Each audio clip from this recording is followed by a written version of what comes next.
Hola, buenas tardes, mi senyor-senyora. Ito naman po ako at nagchichika sa inyo sa Angeles Electric Exhibit. Okay? So, dito po tayo sa Angeles Electric Corporation Museum. Ayan. The story behind the new AEC logo. Symbols and their meaning. AEC acronym for Angeles Electric Corporation. The letters are designed in italic, like in a speeding motion. The vision to be the most reliable electric utility in North Luzon by year 2027. Our mission to provide value by delivering energy services in a reliable, responsive, mindful, and sustainable way at the most reasonable cost. With faith in God, we adhere to the values of integrity, innovation, commitment, accountability, responsiveness, excellence, social and environmental responsibility. So, ito po ang kwento. Di naman sila mahilig sa 19. So, noong pong March 19, 1919, a young lawyer in Angeles, which is Juan de Dios Nepomuceno, great-great-grandson of Don Angel Pantaleon de Miranda. Ikinasal po siya kay Doña Teresa Pamintuan Gomez, granddaughter of Fray Guillermo Nicolas Gomez, aka Nicolas Gomez. Okay.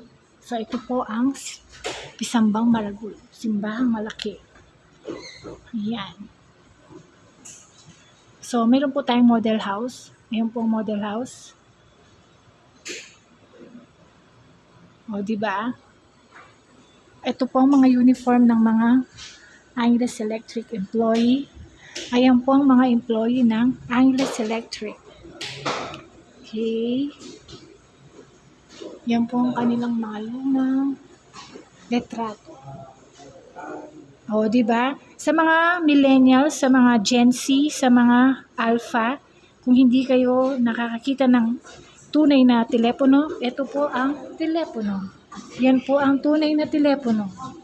At ito po ang tunay na typewriter. Okay? Bago po makilala nyo si MacBook, si Apple, okay? Si laptop, meron po tayong makinilya, typewriter. At ito po ang, ano yan? O, diba? Tignan mo yung laptop niya noon, no? O, diba? O, tignan mo si IBM, ang laki ni IBM. Ayan po ang, anong tawag dito? New Millennium Substation, Calibo Substation, Pampanga Substation, Petersville New Substation, Nepos Center Substation, Petersville Substation. So, ayan po ang kanilang mga substation. Ayan.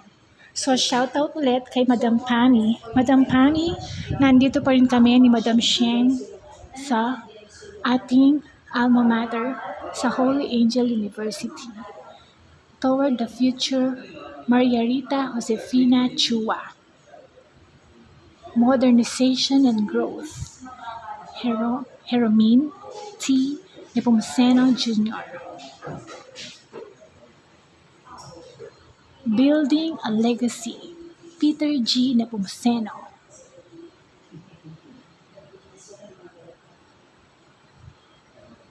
Rising to Leadership, Javier Jesus G. Nepomuceno. Humble Beginnings. Dapat pala nag-umpisa ako dito. May gulay. O sige, Humble Beginnings, Don Juan D. Nepomuceno. Yan po ang ating founder.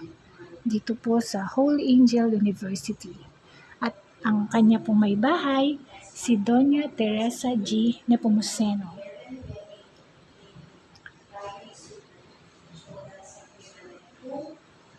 Ayan po ang lineman.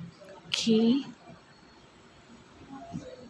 So, lineman, safety equipment. So, dapat mayroon po kayong hard hat, mayroon po kayong safety belt, leather safety gloves, positioning safety belt straps, climbing spikes, steel toe boots.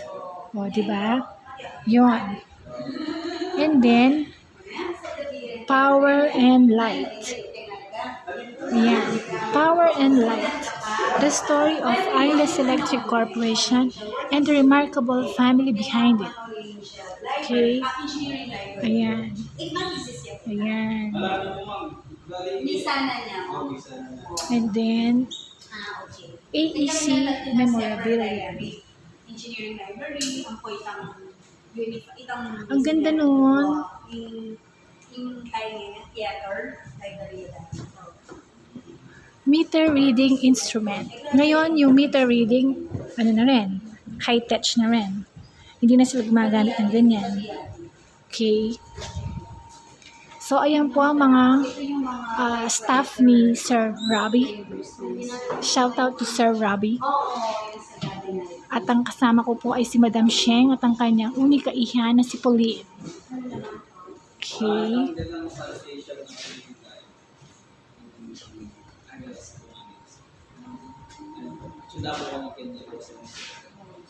Siyempre, pag nilawa po pa ako, pwede po yung power niya yung Calibre Station. Bali, ayun, white siya po yung Calibre Station. So, wire po kanya yung power yung Calibre Station.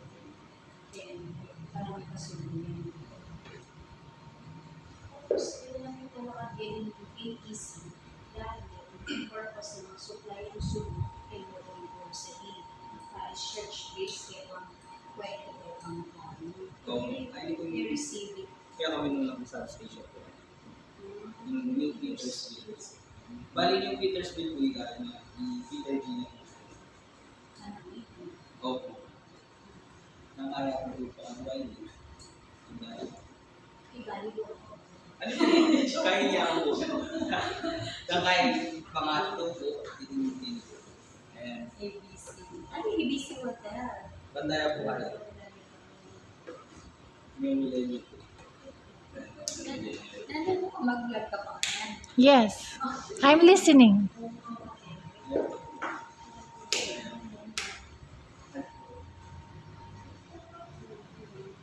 Sabi sila na Ayan po. So, na-explain na po kay Madam Sheng. So, ayan po ang okay.